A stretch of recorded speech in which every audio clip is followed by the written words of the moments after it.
bukan sekedar kata-kata semata. Ia nyata di dalam perbuatan sehari-hari.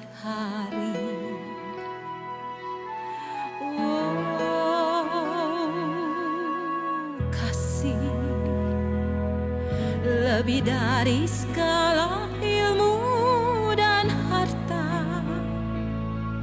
Dia menolong mereka yang lemah dan tak berdaya. Walau seluruh dunia engkau miliki, tanpa kasih tiada berarti. Walau seluruh ilmu engkau dapati, tanpa kasih tiada berarti. Salam jumpa kembali Bapak Ibu di dalam renungan GKI Sangkrah pada hari ini. Apa kabar Bapak Ibu sekalian, dan apa kabar Oma dan Opa?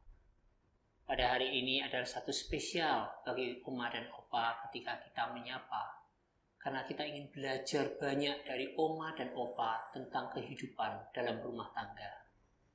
Kiranya Oma dan Opa nanti berkenan memberikan komentar bagaimana menasihati kami yang muda-muda ini untuk hidup rumah tangga di dalam Tuhan. Sebelum kita bersama-sama merenungkan firman Tuhan, marilah terlebih dahulu kita merendahkan hati kita di hadapan Tuhan dan kita berdoa. Tuhan Yesus, pada hari ini kami mau mendengarkan suara sabda-Mu, di mana kami mau belajar akan keluarga yang Kau bentuk, keluarga yang Kau ingin dan Kau jadikan. Biarlah Tuhan kami boleh berkenan bertumbuh bersama dalam pengenalan akan Tuhan, hidup yang berkenan di dalam rumah tangga, di dalam Tuhan. Di dalam nama Tuhan Yesus Kristus kami berdoa. Amin. Bacaan hari ini terambil dalam Kitab Pengkhotbah pasal yang ke-9 ayat yang ke-9. Demikian bunyinya. Nikmatilah hidup dengan istri yang kau kasihi seumur hidupmu yang sia-sia, yang dikaruniakan Tuhan kepadamu di bawah matahari. Karena itulah bagianmu dalam hidup dan dalam usaha yang kau lakukan dengan jerih payah di bawah matahari. Ada sebuah cerita. Ada sepasang suami yang telah menikah 5 tahun lamanya.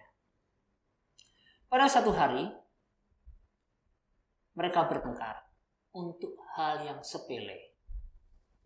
Tetapi karena sang istri mengungkit-ungkit masa lalunya, maka pertengkaran itu melebar. Dan suami pun tidak kalah. Dia mengungkit-ungkit masalah keluarga istrinya. Pertengkaran yang semula kecil menjadi semakin besar. Dan akhirnya sang istri menuntut untuk cerai. Sang suami enggan rasanya menanggapi permintaan istrinya. Tetapi karena si istri terus mendesak, maka sang suami pun akhirnya mengabulkan permintaan sang istri. Tetapi dengan satu syarat, bahwa segala sesuatu yang mereka dapatkan itu harus dibagi 2 secara adil. Karena emosi, maka istrinya pun mengatakan, "Ya sudah, aku setuju, sepakat." Maka pembagian pun segera dilakukan, mulai dari alat-alat makan. Mereka karena keluarga kecil, maka punyanya cuma 4 piring. Maka 2 untuk suami, 2 untuk istri. Demikian pula sendok dan garpu. Mereka punya 4 pasang. 2 pasang untuk suami, 2 pasang untuk istri. Gelas mereka punya 2. ada tulisannya papa dan mama. Papa tentunya untuk suami, mama tentunya untuk istri. Setelah pembagian berkaitan dengan alat-alat makan, maka mereka menuju ke ruang tengah.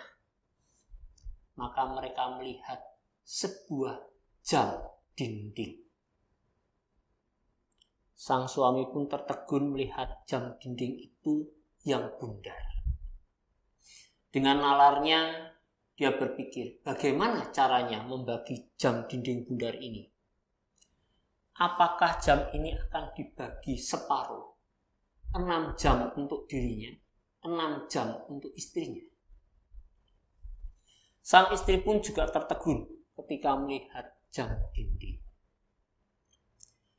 Maka setelah sang istri ini melihat jam dinding itu, dia teringat ketika dia pertama kali dengan suaminya memasuki gereja untuk melangsungkan pernikahannya. Maka Bapak Pendetanya memberi kenang-kenangan, yaitu sebuah Alkitab dan sebuah jam dinding. Kemudian Bapak Pendeta ini berpesan kepada pasangan suami istri ini, bahwa jam dinding ini terus berputar. Mereka akan memasuki kehidupan yang terus berjalan. Setiap detik akan menimbulkan sesuatu hal yang baru. Ada pengalaman baru yang mereka akan jalani. Entah itu pengalaman suka atau itu pengalaman duka.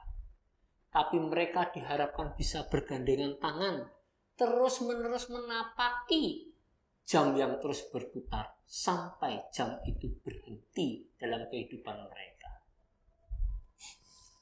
Maka sang istri pun terdiam. Dia mengingat masa 5 tahun yang sudah mereka alami. Bagaimana kecintaan suaminya terhadap dirinya. Bagaimana pengorbanannya suami terhadap dirinya. Dia merasakan terik panas matahari yang harus dijalani ketika suaminya bekerja. Kadang hujan, dan kalau malam kadang-kadang mereka tidur dan bercanda.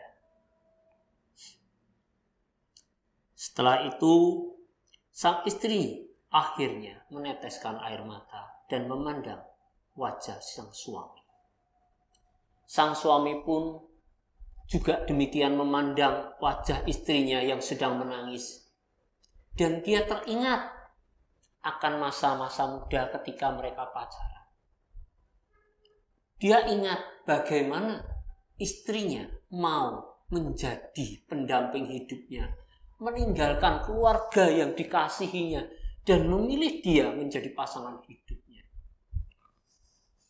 Akhirnya mereka bergandengan tangan kembali. Dan mereka menyadari kekeliruan mereka masing-masing. Dan akhirnya mereka bersatu kembali. Bapak Ibu yang dikasihi oleh Tuhan, itulah kehidupan kita dalam berumah tangga. Memang sesuatu yang tidak mudah untuk kita menjalaninya. Karena kita tidak tahu apa yang ada di depan kita. Tetapi firman Tuhan mengatakan bahwa kita harus menjalani itu bersama-sama bergandengan tangan. Dan kita tahu bahwa di depan itu kita tidak tahu apakah jalan itu berliku-liku. Apakah jalan itu memberikan sesuatu kesenangan.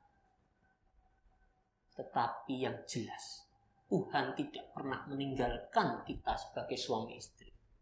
Dibutuhkan yang namanya kerendahan hati. Dibutuhkan yang namanya pengertian satu dengan yang lain dan rasa mau memaafkan. Pernahkah Bapak Ibu sampai dengan hari ini kita bertanya kepada pasangan kita, apa yang kurang daripadaku yang aku harus perbaiki untukmu? Apakah engkau bahagia bersama dengan aku selama ini? Kalau engkau tidak bahagia, apa yang kurang daripadaku yang harus aku perbaiki? Pernahkah kita bertanya seperti itu? Perjalanan suami istri itu ibarat kita berlabuh dengan menggunakan perahu di tengah lautan. Sang suami memegang kemudi, sedangkan istri menunjukkan arah. Dan kita mengundang Yesus hadir di tengah-tengah bahtera kapal kita yang sedang berlabuh. Apabila sang suami mengemudikan tidak seperti yang istri inginkan, maka yang terjadi kapal itu bisa pecah dan akhirnya tenggelam. Tak jarang sebelum kapal pecah pun kita lupa Tuhan Yesus ada di kapal kita.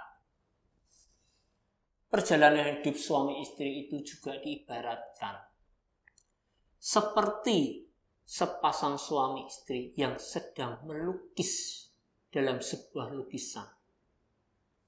Ketika kita melangsungkan hidup pernikahan, kita berkata kepada pasangan kita, besok kita seperti apa? Kita ingin seperti apa rumah tangga kita? Mereka tahu. Tapi ibarat sebuah lukisan, kadang-kadang kita menggoreskannya bergantian. Dan kadang tidak luput dari kesalahan sang suami maupun istri dalam menggoreskan ke kanvas kehidupan.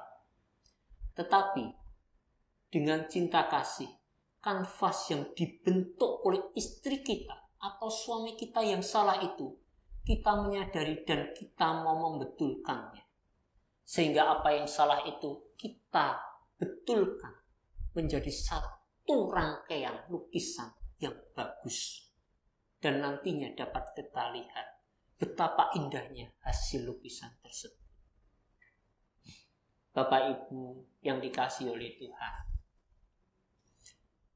bulan depan kita akan memasuki bulan keluarga.